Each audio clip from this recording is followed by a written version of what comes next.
to the Tide Pod, hosted by your friendly neighborhood PhD. Hi, everyone. Welcome to another edition of the Tide Pod. Today, I'm joined by Olivia, who is a student, and she is her work is in textiles. And we had actually done some work before on a project she's doing with disability and adaptive clothing needs. So I'm excited to get your thoughts more on that and to share a little bit about your story and how you've gotten into disability and advocacy and those kind of things. Um, but Can't yeah. Yeah, so if you wanted to start out, maybe talk a little bit about just your general background, how you got into, the degree program that you're in now and what you're working on. So I've just finished working on my dissertation, which was about adaptive wear for people with different disabilities and how the clothing industry tends to ignore disabled people's needs and wants and comforts, and how it can be quite easily combated just by chatting to people and seeing what different people need and things like that. But I basically got into it because I'm a young carer for my sister, and my cousin as well is disabled. Mhm. So it's always been there through my life, and I've sort of noticed the differences in things that they need compared to me, or the things they might want and stuff but can't have. Um, so yeah, just trying to bring awareness to that for some people that might not know, but it could be very key for certain designers to be reading it. And I go to quite a big fashion university, so hopefully it spreads the word and people start to think a little bit more. Absolutely. I think that's such a big need, because what I've experienced and so many others is there's like a huge lack of options and styles. And then, if you get comfort, it's not gonna be like aesthetically pleasing, or it's not gonna make you feel good. So it's hard to find those options, I think, for many of us. And yeah, it seems like the smallest details make the most difference. So that's amazing. I think that's such a great cause to advocate for that, because most people, you know, I don't think they even think about, what disabled people are looking for with clothes and anything. So yeah, that's such a big thing to me. So you mentioned that you're a caregiver. Like, what was your experience with that? Like, did you notice things just over the years that weren't working out, or like how did you start, kind of trying to solve some of those challenges? It was more like little things I'd noticed more for my cousin rather than my sister. Like the things they do with his clothes to make it easier to put on, stuff like that. Mhm. Like cutting coats up the back and stuff like that. So I just sort of thought like, how is somebody not already doing this for people, but making sure it's finished nicely at the back and it's available to buy like that? Because Mhm. it was like my auntie doing these things for him or other people getting involved, and like he didn't have that independence necessarily to go to a shop and buy something that's done and finished for him, Yeah, works for him. So I just kind of thought that there is a need for this, and he's not going to be the only person in the world who needs something like that. So, definitely. I know what you mean about cutting the shirts and things up the back too. That's something I just started doing this year, and it was just like game changing, because I have a trach and a hose, and it's hard, almost impossible to get sleeves on and put it over your neck, and then you got, it's pressing against everything the wrong way. And so I was just like, we tuck it behind me, no one sees it anyway. So why not yeah. just cut it up the back? So yeah. Um, did you find any adaptive clothes makers? Like, were there any that were actually doing a decent job with this, or was it just kind of all over the place? There's a lot of different brands that are doing it, I have to say. They're all tend to be smaller brands, which you've got to start somewhere. So, Yeah. everyone starts small at some point. Intertum, I think, was a really good one. They had like different ranges and things for different ages, which is good. Hmm. But yeah, again, just really small selections from everyone. But there definitely is brands doing it, which is good to Yeah. see. So hopefully more and more will begin and they'll get bigger. Yeah, definitely. How about the pricing and things on that? Do you feel like it adds like a whole lot of expense to these companies that are doing adaptive, or is that something you think they can just seamlessly sort of build in, maybe?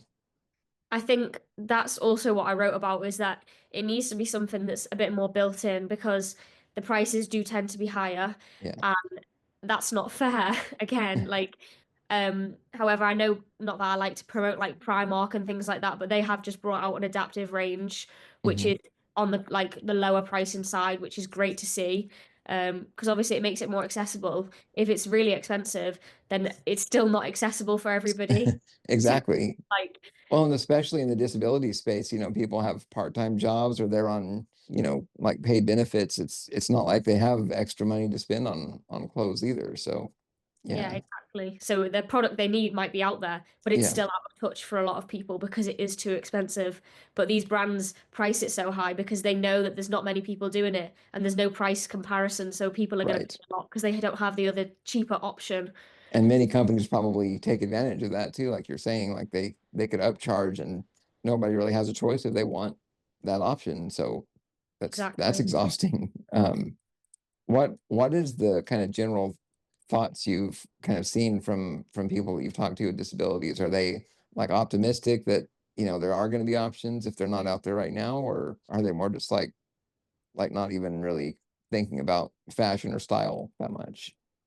Um, Most people were quite optimistic in the Yeah, fact that they've seen the industry change in the last 5 to 10 years of like having a bit more visibility of like seeing people a little bit like them in certain campaigns and stuff like that.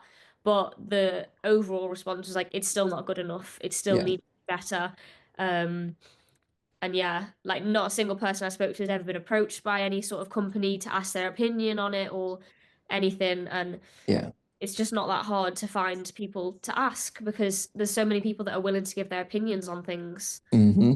Yeah, that's something about even the social media disability community. It seems like there's just, so many individuals that have good thoughts and ideas, and like they're the experts. They've lived with, the clothing options that are out there right now. And it's like, I don't know why it would be difficult, for companies to reach out and be like, hey, like even join an advisory board or something like that on the direction of, the clothing line.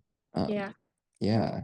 So I'm curious, I guess the range of disabilities that you've or the people with disabilities you've talked to, like, has it been kind of across the entire spectrum of disability, or has it been mostly like physical? What have you done so far? Um, it was mostly close friends that I knew with disabilities. Hmm. Physical mainly, yeah. Yeah, Because you have to have so many forms for my dissertation at uni. So it was kind of limiting to the amount of people I could talk to and things like that. right. Um, but yeah, there was some that had like much less like issues, and then some that really struggled, like completely paralyzed, and then others that Hmm. could walk because it is a wide spectrum. And like, yeah, there was one that just struggled with socks, and then someone struggled with everything. So Oh, okay. yeah, I wanted to Very get specific to very general, it seems yeah. like. Yeah, yeah, Um, but it is a wide range at the end of the day, and I think that's what a lot of companies think like, oh, there's just so much to right. combat, like, we can't do it all, so we'll just do none. But if you just take on even a little bit of it as a company, you're going to be helping a group of people, and it will be a big group of people, even if it's just one issue you try and combat. But if every brand took on one issue, Yeah. then it would be solved. So Yeah, that would be a perfect approach, I think. Just, and so many have surplus material, I would say that's probably a waste or not being used. It seems like they could easily pivot some of that to one particular disability and make that available. But, small incremental gains, I think I mean, it's still frustrating, but there's progress. So I yeah. think that's good. Um, with your research study, when you were interviewing people, what was the process to set that up like? Did you have to go through like a review board at your university, and kind of what was involved there? It's quite independent, really. So I was like, you had the freedom to find the people that you wanted to, and as long as they were comfortable chatting, and you just had to get a form signed from them, basically, for Yeah, you to be able to use their name in the work. But yeah, it's pretty easy going. yeah. Do you have a few like stories that really stick out, or like interviews with people that where you kind of had a like a light bulb moment or something you didn't realize maybe that they shared? Yeah, one thing was about one of the young ladies. She did like hydrotherapy. Hmm. Um, and she said she could never find swimwear that was appropriate for it or comfortable with her lines. And I was just so shocked because like so many disabled people do hydrotherapy and it's a really big Hmm. part of their treatment and life. And I'm just shocked that like no one had ever thought to combat that. But yeah, she said she wore like cycling shorts and then like a long t-shirt. So it's not swimwear, it's not the perfect solution, but she's managed Hmm. something that works for her. But yeah, I just never even thought about that. Yeah, that I definitely can relate, to some extent, even with well, like not swimwear, but even like jeans or pants, trying to find like making something work even though it's not designed for that purpose. So it's like a whole adaptive experience. I think we have to be pretty creative, in finding things that work. Yeah. Yeah. Yeah, well that's interesting though. Have you did they say they tried any swimwear from companies recently, or was there just completely nothing? Just she's never found anything really. Yeah, Yeah, yeah. So just wow, making do with big t-shirts and things that sounds like not ideal for sure. not Uh, really. Yeah. yeah, yeah. Um, what about your sister and your cousin? You said, well, like what have you found that's maybe helped them directly recently? Well, I adapted a pair of trousers for my cousin recently, which was like part of my dissertation. I did a bit of Mhm. like self-research, sort of do it yourself thing. And Yeah.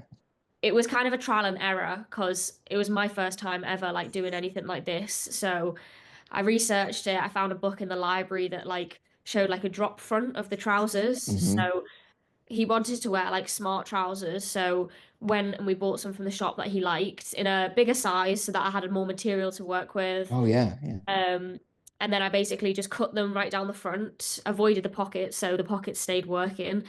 Um, and then like folded it. And I was like, right, I'm going to try and use these fabric magnets I found. I thought that will be really easy. You don't have to Mhm. deal with any buttons or anything like that. Um, so tried them and they were not strong enough at all. So Mhm. then it was like gaping sides and it was just like, yeah, no, didn't work. So then I added Velcro in between the magnets and I haven't actually had the verdict yet on whether it works any Yeah. better or not, but fingers crossed it looked a lot stronger. So Yeah. yeah, Well, but it that's is trial and it's like error. prototyping basically. Yeah. Yeah. Yeah, I think so much of that is trial and error, and for me it's almost been like I've been forced into to adapting certain ways where I have to just try something that I hadn't even thought of before, and then all of a sudden it's like, hey, this might work for a while. Um, Yeah. yeah. Um, Go ahead. But I wanted to like highlight the extra cost that it took for him to actually be able to wear something comfortable from the high street because like if he didn't have someone in his family that knows how to sew or whatever, then it's taken it to a seamstress and I think it took me like 5 hours total of my time to like do all of these bits and stuff. Mhm. And I think the trousers end up costing like just under £100, whereas they were £35 originally. So like Mhm. that's a big cost difference for you be able to get three pairs of trousers if you didn't have to do all Right. these things to them. So yeah. I'm curious what the US dollar currency is. Do you know like what the conversion rate is between? I think it's really close at the moment. Okay. Yeah. Yeah. Not 100% sure Yeah, though. yeah. But you're right though. I mean, you consider the time factor and I mean everything involved with just modifying one pair. And Yeah. then if you're trying to do that with three or four, it definitely makes it, you know, almost impossible, I would think, at times. And it's interesting. I'd actually found the best pants I had found were from the UK. I can't remember exactly where, but they had like the drop front thing with the Velcro, and and that one, it shipping and everything was so expensive to get it over here. But I would always try to order three, four pair, that way to try to save costs. But yeah, that seems like it could be overcome you know, by more companies offering bigger selections of those. Yeah. Yeah. Um, I would I wanted to ask you a little bit about like advocacy and awareness and how maybe you're involved spreading this information out and getting it out to the public, of these clothing needs. Yeah, so I think my dissertation gets published on like my university server, so it will Hmm. be available if anyone ever considers to look into this as a Yeah. like young designer or a student designer. So hopefully people will read it. And yeah, I just really wish people will consider it more when they are designing because it's just so important. And I suggested, I told my teacher I was going to do it in university, and I was like, I'm going to try and aim one of my garments to be inclusive for all, and it'll be really stylish, but still it might have a little opening here that's like a design feature, but also could be used like for a line or something like that. And she was like, oh, but why bother? Like that's another whole project in itself. And I was like, Wow. and this is the problem because That's somebody in a yeah. design university is telling people not to bother. And that is the problem that we're up against. Like, okay, I just won't bother then, never mind. Like, I yeah. mean, that's the kind of thinking that got us with so many of these issues with Yeah. disability in the first place. Like it's not worth it. Like we're maybe not like not people, or we don't want, you know, fashion, or we don't care what things look like, and that's so far from the truth. So that's wow. That's disheartening that there's even professors. I mean, wow. That's Yeah. I was really disappointed. yeah. That's doing nothing to improve or change anything much. Mm. Have you met a lot of resistance in that? Like, have there been others that you've talked to that sort of be like, why are you even bothering? Yeah, there was one academic support tutor that I spoke to about my dissertation. Hmm. She said that brands can't find disabled people to talk to. They are going to find they like not everyone knows disabled people like you do Okay. to find people to talk to. And I was like, okay, whatever. Like you could so easily find so many people that would be willing to talk to you. Yeah. Because at the end of the day, it's going to benefit them as well. If you make a product that's actually good, they're going to Yeah. be like thankful, and it's great, and it's nice to be involved in things that are making a difference. Like, yeah, so that was another one. It's some honestly, yeah. That's wow. That's so frustrating. And I mean, you already proved that wrong right away by doing this project and reaching out to people and doing interviews. I mean, No, like it's not hard. Like, no, not at all. yeah, And like everybody, even if they don't have a disability or not directly involved with somebody, I mean, I guarantee they have a friend or somebody they know that has someone with a disability. I mean, it's not hard to find. And I think there was even a statistic like 1 in 4 or 5 people have some type of disability. So it's not like it's this rare thing that you can't find. yeah. But And even if you can't find a disabled person, you probably know a carer that's had to dress a disabled person exactly. before that could also give their opinion. Because that was one thing I didn't actually properly consider before I started writing my dissertation was when somebody else is getting someone dressed, the problems that they face that could be made easier. So that was something else I ended up looking into, which was quite interesting.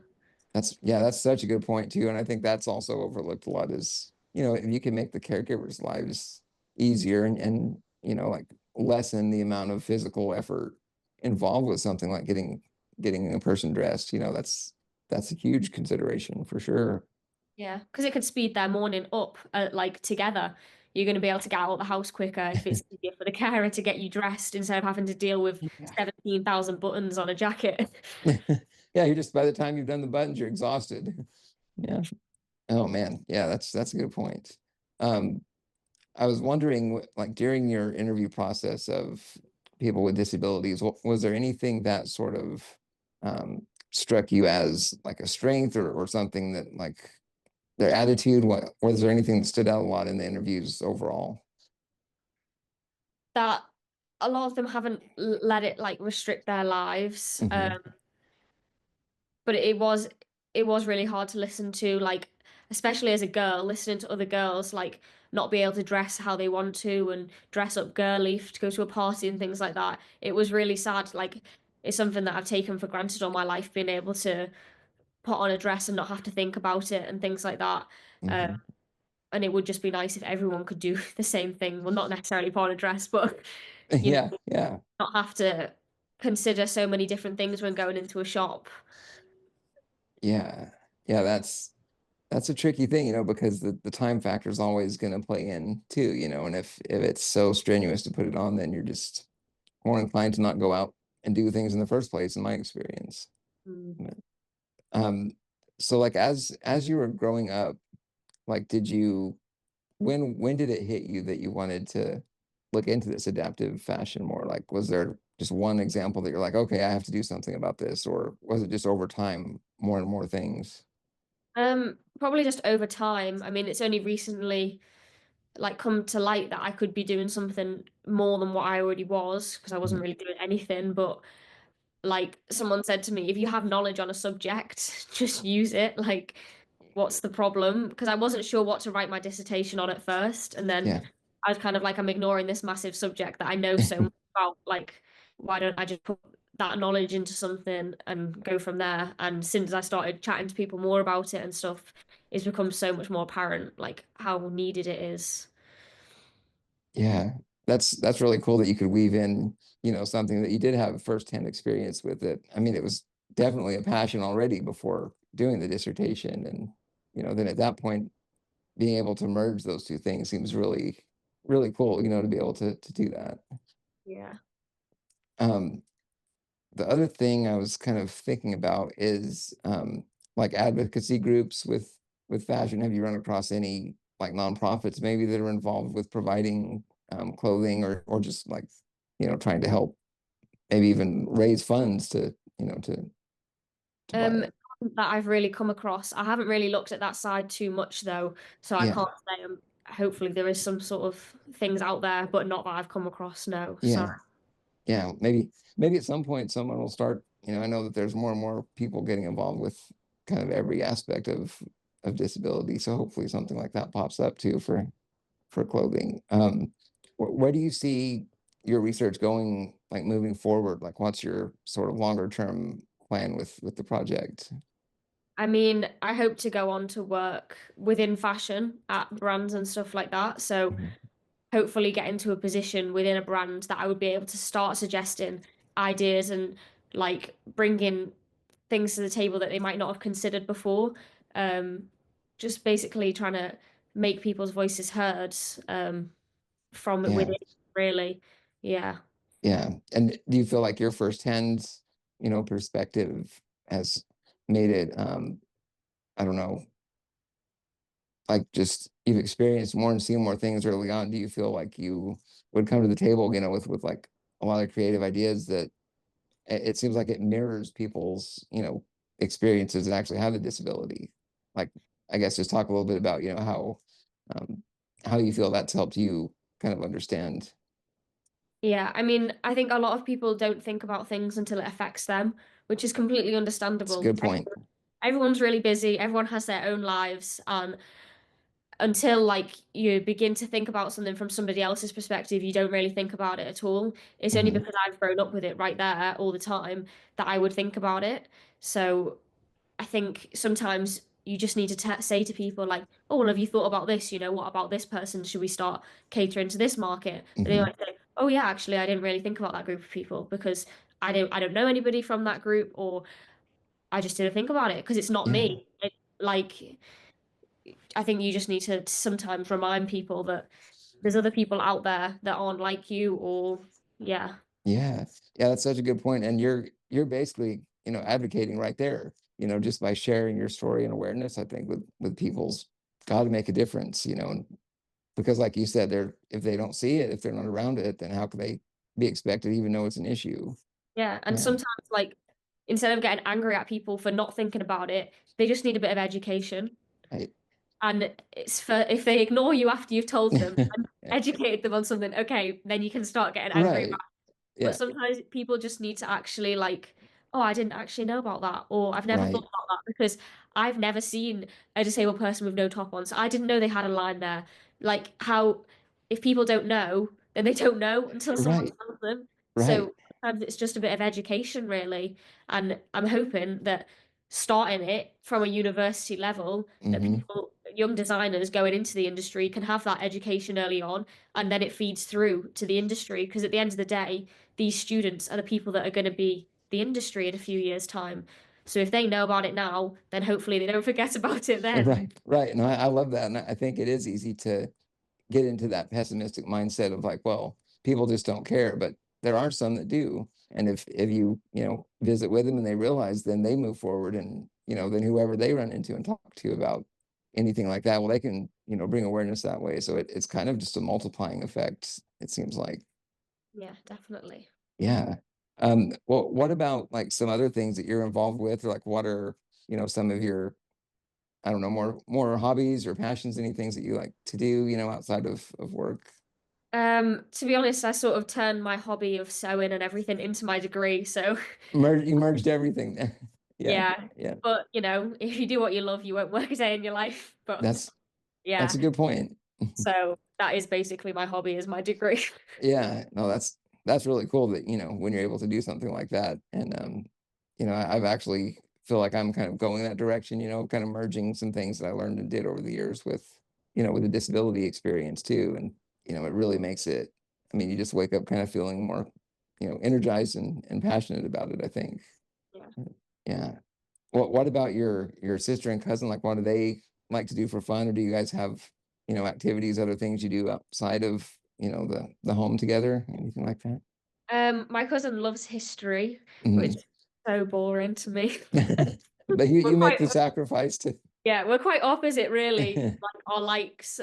We went to the theatre the other night because he lives up north and I live in London. So I went back home for a bit and we went to the theatre to watch a Shakespeare play. And I can't lie, I did fall asleep in it. Oh, no. Well, did you wake up afterwards, though, to I woke up just before the interval, so I saw the Yeah, second half. So, I saw the end, it's fine. yeah, yeah, as long as you catch the last few minutes, you're good. Yeah, Enjoyed it, so there you go. yeah, yeah, that's really cool, though, that so I guess you're the primary driver to get them out Well, my and auntie came as well, so she Oh, drove. okay.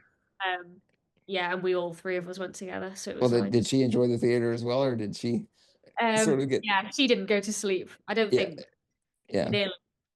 nice. What was I don't know what the accessibility needs specifically are, for your family, but, like, what was there anything in the theater that stood out that was a challenge you had to overcome to get there?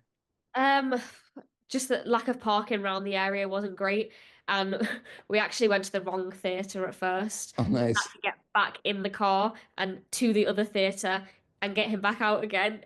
So it was more the fact we were going to be very late. Yeah, yeah. Does he That have a was our wheelchair fault, that he really. uses, or what? Sorry. Does he have a wheelchair, or, like, what is the Yeah, an electric accessibility? wheelchair. Yeah. Okay, so, yeah, parking, meaning you need the extra ramp space too, right, to get him out, and Yeah, yeah. and he doesn't drive himself anymore, so I was driving the back of it, and I don't do it very often, so I'm not the best driver. And then we arrived It at the theater, and it was yeah, a tiny little our own alleyway, and I was like, I'm just gonna crash into every wall and seat here until we get right? in. Oh, man, so wait, And so you were operating the chair for him?